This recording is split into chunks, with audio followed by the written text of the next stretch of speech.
What's up, fighting fans? Tibz from the Fight IQ channel. Today we're coming back for another episode of the Fight IQ show. Today I wanted to bring you guys a review. It's been a while, but a different kind of review. Indeed, I chose to make a power ranking from the fighters who won big last weekend. After that, I'll make a quick recap of last weekend's action. So let's get ready to rumble! On my menu there was the PFL 9 in Washington DC on Friday 23rd, LFA 190 in Commerce, California on Friday 23rd, KSW 97 in town of Poland on Saturday 24th, the UFC Fight Night in Vegas on Saturday 24th, and the Mayweather vs Gotti boxing event in Mexico City on Saturday 24th. Number 5 for my power rankings, I picked Cody Davis. He was fighting on the main card of the LFA 190 in Commerce, California on Friday 23rd, and he fought versus Luis Rodriguez. I decided to put Cody Davis in my rankings after a hard deliberation, but I think he deserves it. He had a really dominant performance last Friday versus a talented young prospect with great grappling skills. But Davis didn't give him a chance to display any of it. Davis is known to be an elite wrestler, so not really surprised to see him dominating on the ground, even though he made it look easy against somebody who was national wrestling champ. But he also showed that he worked hard on his striking, he had good technique and good combos and was not afraid to use it. And he got the finish with 15 seconds left in the fight, thanks to his vicious ground and pound. To recap, flawless performance, showing improvements, and a will to finish the fight. I think he is now back in title discussion and he might even be ready for the Dana White Contender Series. Congrats, Cody. Number 4, I picked Eduardo Chapolin Henrique. He was the main event of the LFA 190 in Commerce, California on Friday 23rd, and he fought Igor Siqueira for the flyweight title. It's one of the performances that surprised me the most. As I told in my preview, I expected a close fight between Chapolin and Siqueira, and thought Siqueira would get the win due to his aggressivity. But Chapolin was the aggressive one. He defended his title with ferocity, dropping Siqueira early in round 1 after catching a kick and throwing a powerful direct. Then it seemed like Siqueira was doubting, and Chapolin kept pressuring, hitting hard until he knocked his opponent out after 1 minute and 26 seconds in the fight. A real statement from Chapolin, staying on 2 impressive victories in 2 title fights and finishing 2 talented opponents. I think he showed he's now ready for the next level, and by this I mean directly to the UFC.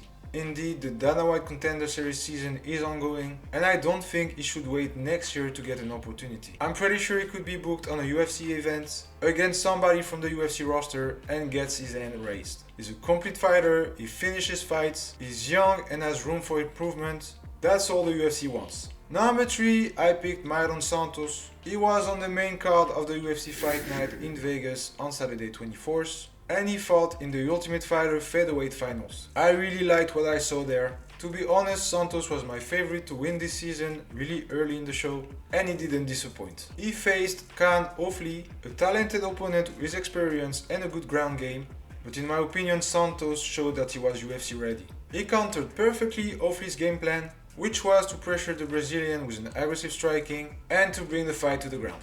But Santos displayed his maturity and composure. He kept his cool, never panicked, tried to stay at distance with his great footwork, his front kicks and his vicious calf kicks. When Ofli closed in and initiated the clinch, Santos succeeded to get out and keep it a striking contest. After 1 minute and 30 seconds in the second round, he caught Ofli with a devastating left hook, knocking him out cold, a great highlight for his first appearance in the octagon. I can't wait to see him compete again. I think he has the potential to be a star, young but with experience, a lot of power and fighting smart. Let's hope he will have another fight this year. Number 2, I picked Michael Morales. He was on the main card of the UFC Fight Night on Saturday 24th. And he fought versus Neil Magny. Impressive performance from the undefeated rising star. I thought he would win, but like I said in my preview, I thought it would be in the later rounds. This fight was a bit similar to the one of Santos, to be honest. Morales wanted to stay at distance, he was calm and composed, and was planning to piece up the legs of Magny.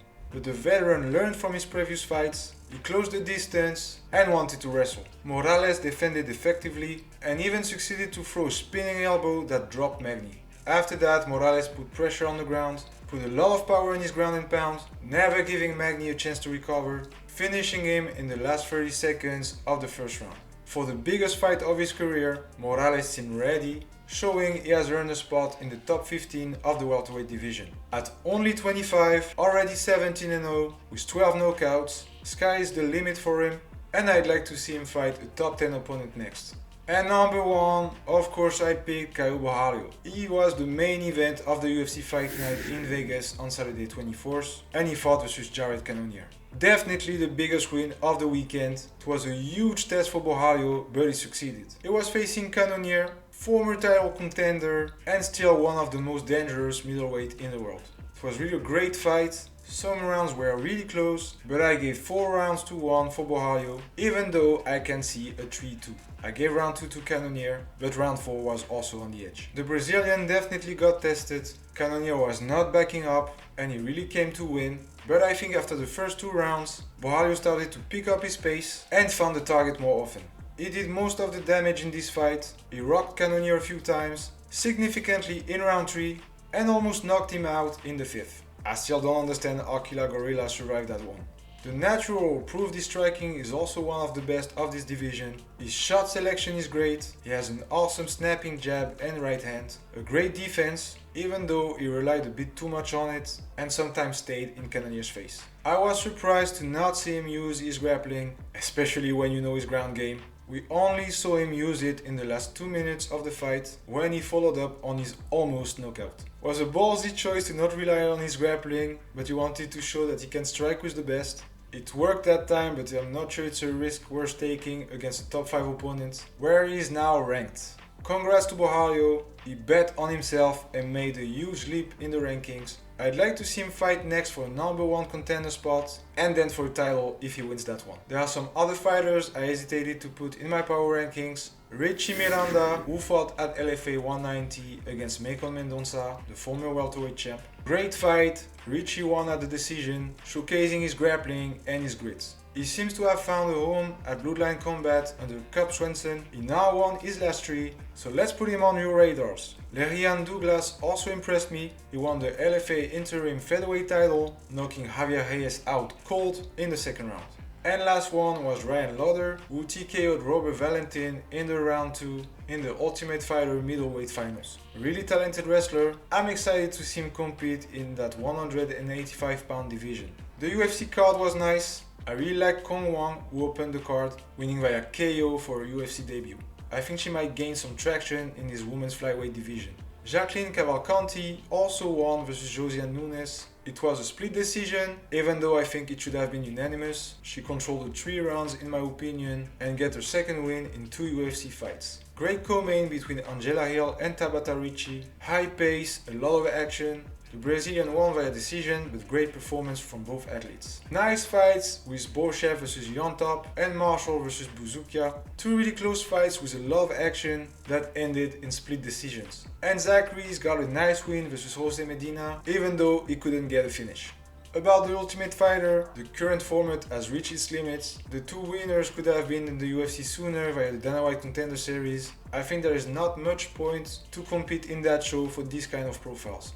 They have to renew this format to make it relevant or just cancel it. Let me know what you think about it in the comments, guys. A lot of decisions fight at PFL 9, but still there were some cool fights. Loughnane versus Kamaka was dope, a real slugfest. The British earned his spot in the featherweight tournament finals. He will be joined by Timur Khizriev, who beat Gabriel Braga in the other semifinals. The welterweight final will be 100% Russian, as Magomed Umalatov will face Shamil Musayev. They are both undefeated, so I'm quite hyped. And the 2 prospects I mentioned in my preview, Shido Boris Esperanza and Maxwell Jantunana, won both via knockouts. Road to UFC was not the best, a lot of decision fights, not much risk taken, so I'm waiting to see the finals, but clearly not the most exciting format from the UFC. Not a lot to say on the Mayweather vs Gotti Evans. Main event was only worth watching to see Floyd in a ring, but I think it was a bad show, and that change of referee during the fight, what the fuck. Only thing I was really looking forward to was Kermel Moton, who won by KO in less than a minute versus Victor Vasquez. He's now 5-0, and I think he's gonna start to get better opponents. And we done here. I hope you guys liked that review. There will be no preview this week, but keep an eye on LFA 191, Glory 94 and Inoue vs Doheny boxing fight. As usual, punch those like and subscribe buttons, it helps me a lot. Go hit the comments, go on Discord, Telegram, Instagram, whatever you're on, with your thoughts on the last bangers. Enjoy the fights, I'll see you next week. Numbers, 99 pounds and I still kept it 100. Yeah, who don't play?